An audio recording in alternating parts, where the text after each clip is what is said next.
दिल्ली में एक सोसाइटी के फ्लैट में पत्नी रीना अपने पति संदीप से कहती है कि काफ़ी दिन हो गए हैं माँ को हमसे अलग रहते हुए, क्यों ना माँ को अपने यहाँ पर बुला लें और यहीं पर अपने साथ रखने लगें। वैसे भी अब उनकी उम्र काफ़ी ज़्यादा हो चली है, तो वो अकेले अपना जीवन कैसे व्यतीत करेंगी। इस बात को सुनने के बाद संदीप, जो कि ऑफिस जाने के लिए सेविंग कर रहा था, एकदम से चौंक जाता है।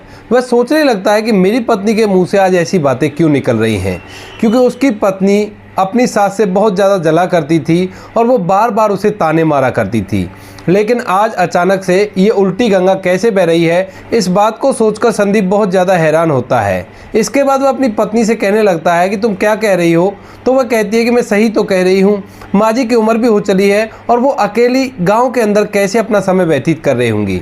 संदीप बहुत ही गहन सोच विचार करता है और फिर सोचता है कि हो सकता है अब इसको बुद्धि आ गई हो और यह अब अपनी सास की सेवा करना चाहती हो। इस बात को सोचकर संदीप अपनी पत्नी रीना के इस फैसले के लिए एग्री हो जाता है और वो कहता है कि ठीक है, अगर ऐसी बात है तो माँ जी को हम यहीं पर बुला लेंगे और अपने साथ ही रखने लगेंगे। इसके बाद संदीप अपना फ़ोन निकालता है और अपनी माँ के पास फ़ोन कर देता है। संदीप की माँ का नाम आशा है, जो कि गांव में रहा करती है। संदीप के पिता सरकारी नौकर थे, तो उनकी पेंशन मिला करती है और उसी पेंशन से वो अपना गुजारा किया करती है।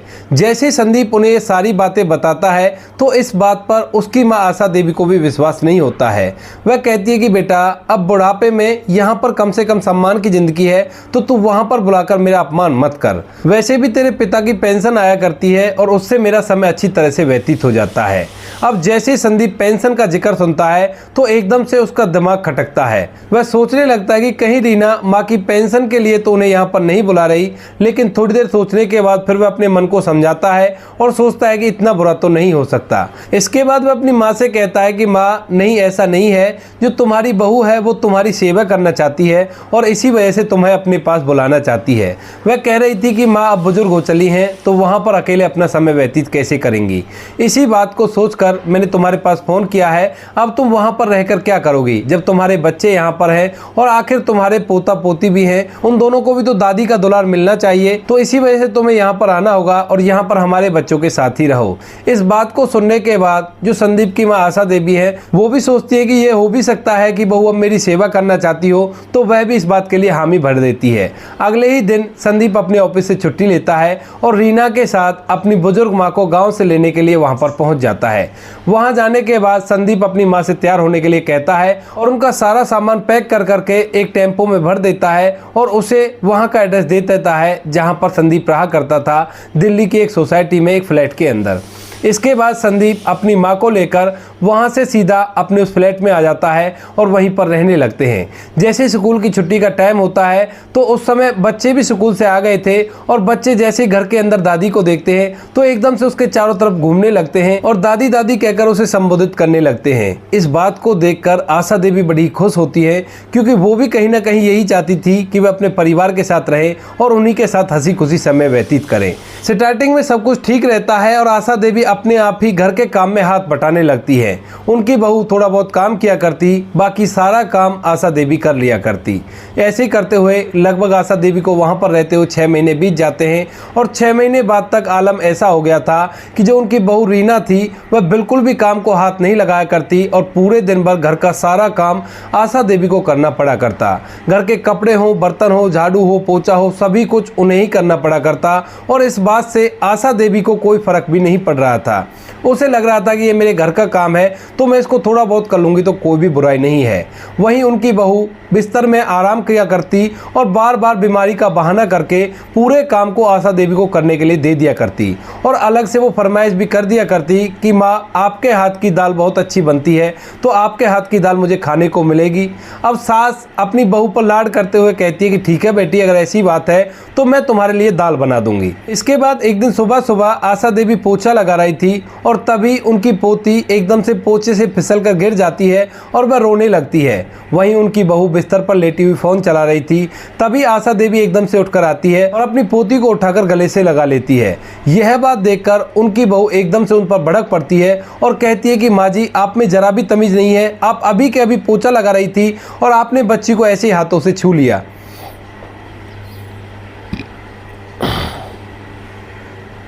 आशा देवी बहू का ऐसा व्यवहार देखकर एकदम से हैरान हो गई थी, क्योंकि जब से वो यहाँ पर आई है अब तक बहू ने उससे इस लहजे में बात नहीं की थी।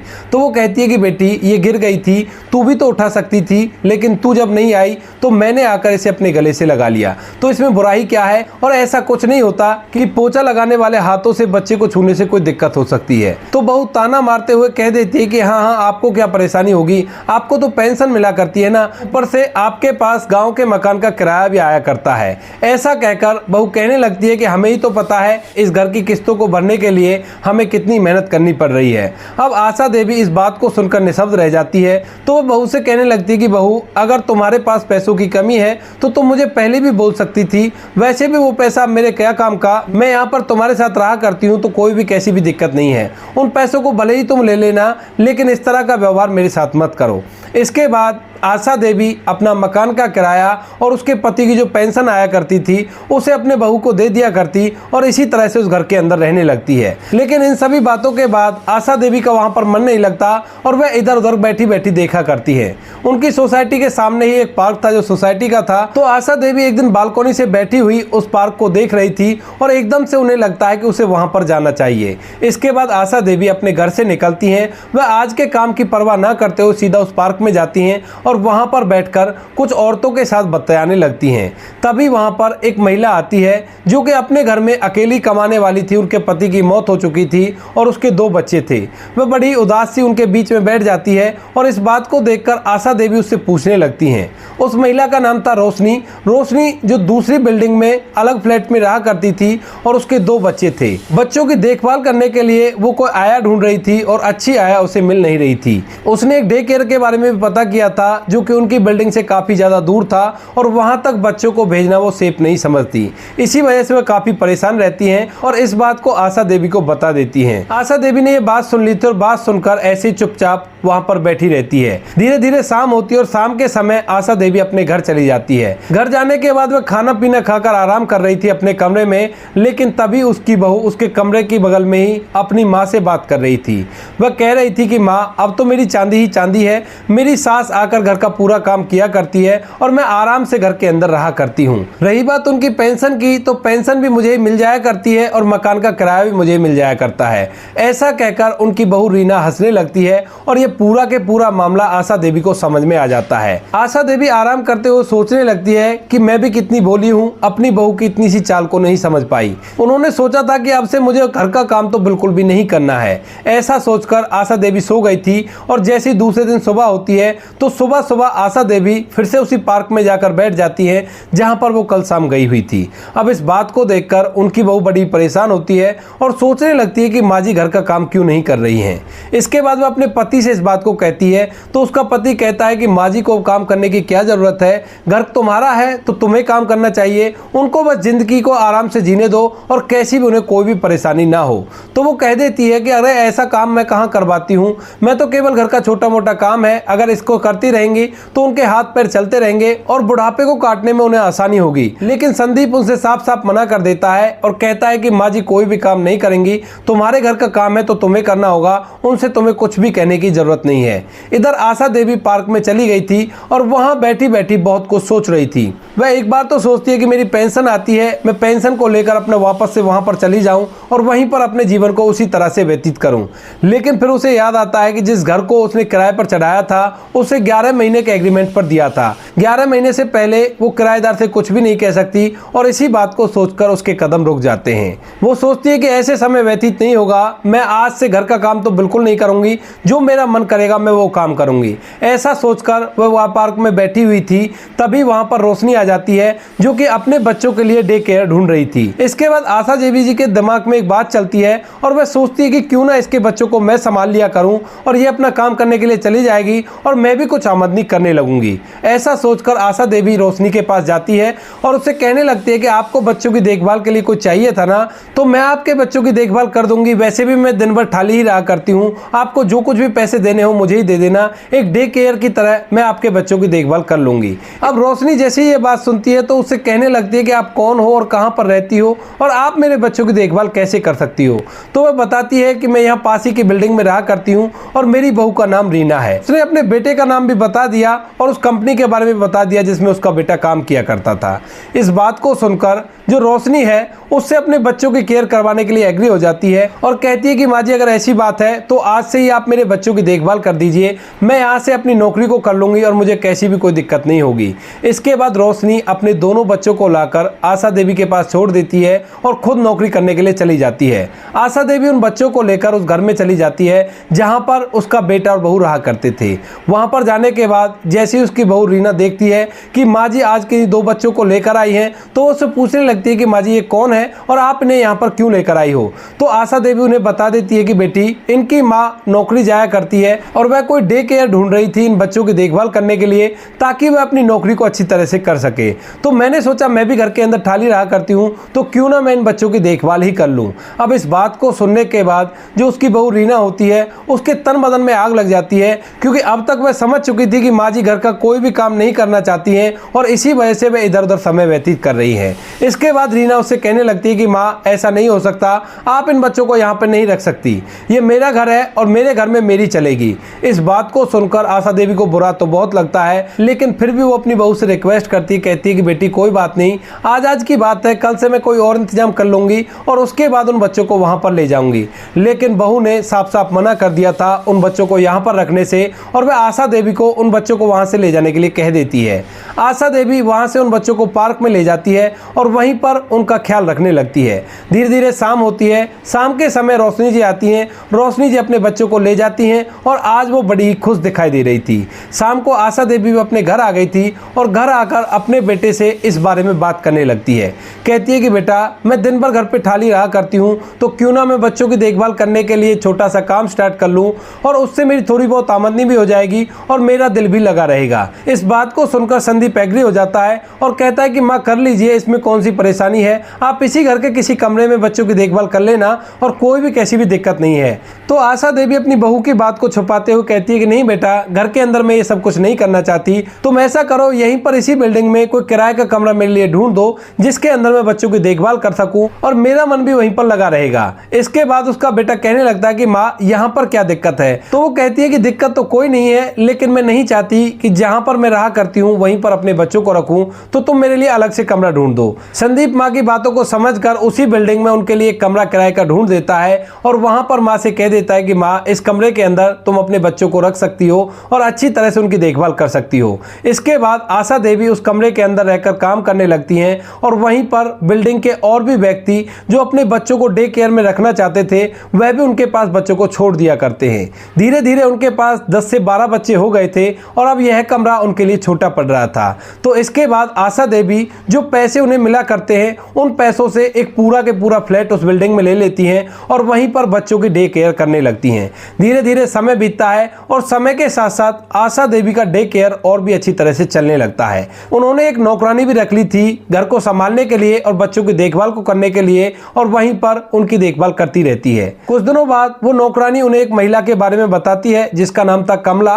कमला जिसके बच्चे उसे बहुत ज्यादा परेशान किया करते थे और वह अपनी जिंदगी से बहुत ही ज्यादा हताश है। वह अक्सर नौकरानी से बात कर लिया करती और नौकरानी यह बात जाकर आशा देवी को बता देती है। अब जब आशा देवी कमला की हालत के बारे में सुनती है तो वह नौकरानी को उसे अपने पास बुलाने के लिए कह देती है। इसके बाद नौकरानी जाकर कमला देवी से कह देती है कि आपको आशा देवी जी बुला रही हैं और वहीं पर आपसे उन्हें कुछ काम है। कमला देवी वहां पर आती है तो वहां पर आकर आशा देवी उससे पूछने लगती हैं कि तुम किस तरह से परेशान हो और ऐसे जिंदगी को कब तक जियोगे। तो कमला देवी अपनी बात को बताते हुए फूट फूट कर रोने लगती है और कहती है कि मेरे बेटा बहू मुझे जरा भी तवज्जो नहीं दिया करते और अब मेरी जिंदगी बद से बदतर हो गई है। अब मैं करूं भी तो क्या करूं क्योंकि उम्र भी ज्यादा हो चली है, तो बुढ़ापे में अब मैं करूंगी ही क्या। तो आशा देवी पहले तो उनका हौसला बढ़ाती हैं और फिर उनसे एक बात कहती हैं कि उम्र केवल एक नंबर है और उम्र का काम से कोई लेना देना नहीं है। अगर तुम चाहो तो किसी भी उम्र में अपना रुतबा बना सकती हो और ऐसा तुम्हें करना चाहिए। अब यह बात पहले तो कमला देवी के समझ में नहीं आती,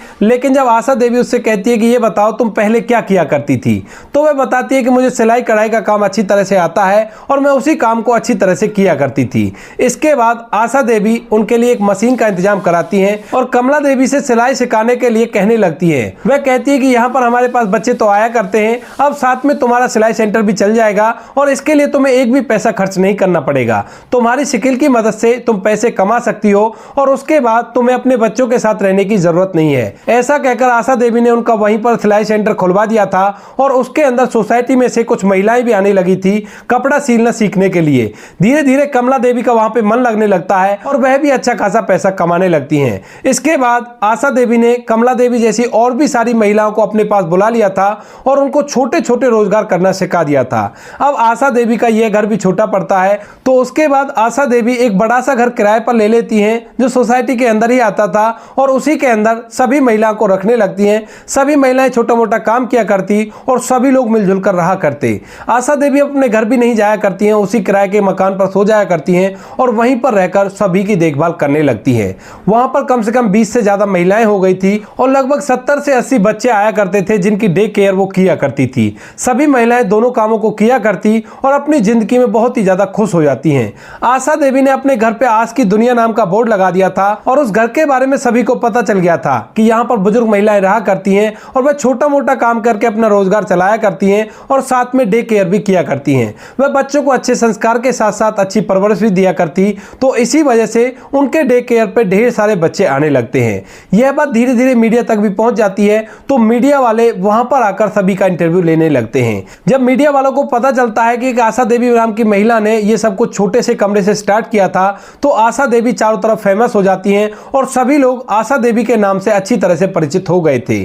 संदीप अपनी मां की इस तरक्की को देखकर बड़ा ही खुश होता है, लेकिन रीना अंदर ही अंदर जला भुना करती, क्योंकि जो कुछ भी उसने सोचा था वो सब कुछ चौपट हो गया था और आज उसकी सास एक बहुत बड़ा नाम बन गई है जिसके आगे उसका नाम बिल्कुल फीका पड़ गया है। संदीप को भी इतने लोग नहीं जाना करते थे जितना आशा देवी को जाना करते थे और यह बात रीना को बड़ी ही बुरी लगती है। एक दिन रीना पार्क में घूम रही थी और घूमते घूमते एक महिला से उसकी मुलाकात हो जाती है। मुलाकात के दौरान वह महिला उससे बारे में पूछने लगती है, तो वह उन्हें बताती है कि मैं आशा देवी की बहू हूं। यानी कि आज बहू ने अपना परिचय देने के लिए अपनी सास का नाम यूज किया था और यह बात घूमते घूमते आशा देवी के पास भी पहुंच जाती है, क्योंकि जिस महिला से वो बात कर रही थी वह उन्हीं की फाउंडेशन में काम किया करती थी और वहीं पर अपना जीवन व्यतीत किया करती थी। आज उनकी तबीयत थोड़ी सी खराब थी, तो आशा देवी ने उन्हें पार्क में टहलने के लिए भेजा था, तो वह आकर आशा देवी को बता देती है कि आज तुम्हारी बहू मिली थी और वह बता रही थी कि मैं आशा देवी की बहू हूं।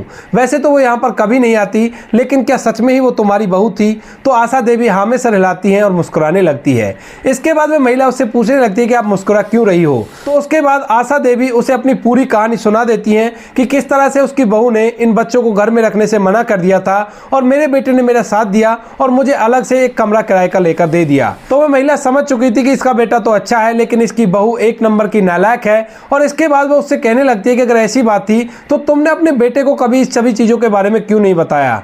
तो आशा देवी कहती है कि मैं बिल्कुल भी नहीं चाहती थी कि मेरी वजह से मेरे बेटे का घर बिगड़े। इसके बाद आशा देवी इसी तरह से काम करती रहती है और जगह जगह अलग अलग शहरों में, अलग अलग गाँव में इसी तरह के संस्था खोल देती हैं, जिसके अंदर बुजुर्ग लोग काम किया करते और आशा देवी का नाम चारों तरफ रोशन हो गया था। सभी लोग प्रेरणा लेते हैं आशा देवी से और कहते हैं कि उम्र तो केवल एक नंबर है, इंसान जब चाहे जब कामयाब हो सकता है। इधर आशा देवी का बेटा संदीप भी उनकी इस बात से बड़ा ही खुश है और वह कभी कभी अपने बच्चों और अपनी पत्नी को लेकर वहां पर आया करता है। लेकिन आशा देवी की जो बहू है वो अभी तक भी इस बात के लिए पछताया करती है कि उसने अपनी सास के साथ ऐसा क्यों किया, क्योंकि आज वो एक बहुत बड़ा नाम बन चुकी थी और उनके पीछे उनकी पहचान बन चुकी थी। तो दोस्तों ये थी एक छोटी सी कहानी जहां पर बहुत ज्यादा उम्र में जाकर एक बुजुर्ग महिला ने अपना साम्राज्य खड़ा किया और उसके बाद अपने जीवन को अच्छी तरह से व्यतीत किया। आप क्या कहना चाहते हो आशा देवी के बारे में? आप क्या कहना चाहते हो उनकी बहू के बारे में? आप क्या कहना चाहते हो उनके बेटे के बारे में? आपकी जो भी राय कमेंट सेक्शन में लिख सकते हो, लोगों के साथ शेयर कर सकते हो।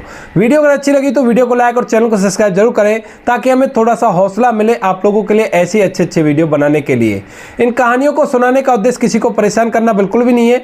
यह कहानी आपको इसलिए सुनाई जाती है ताकि आप लोग इन कहानियों में से कुछ ना कुछ सीख सको और अपने जीवन में उस चीज को अप्लाई कर सको। मिलते हैं किसी नेक्स्ट वीडियो में नए टॉपिक के साथ, तब तक के लिए जय हिंद, जय भारत, जय हिंदुस्तान।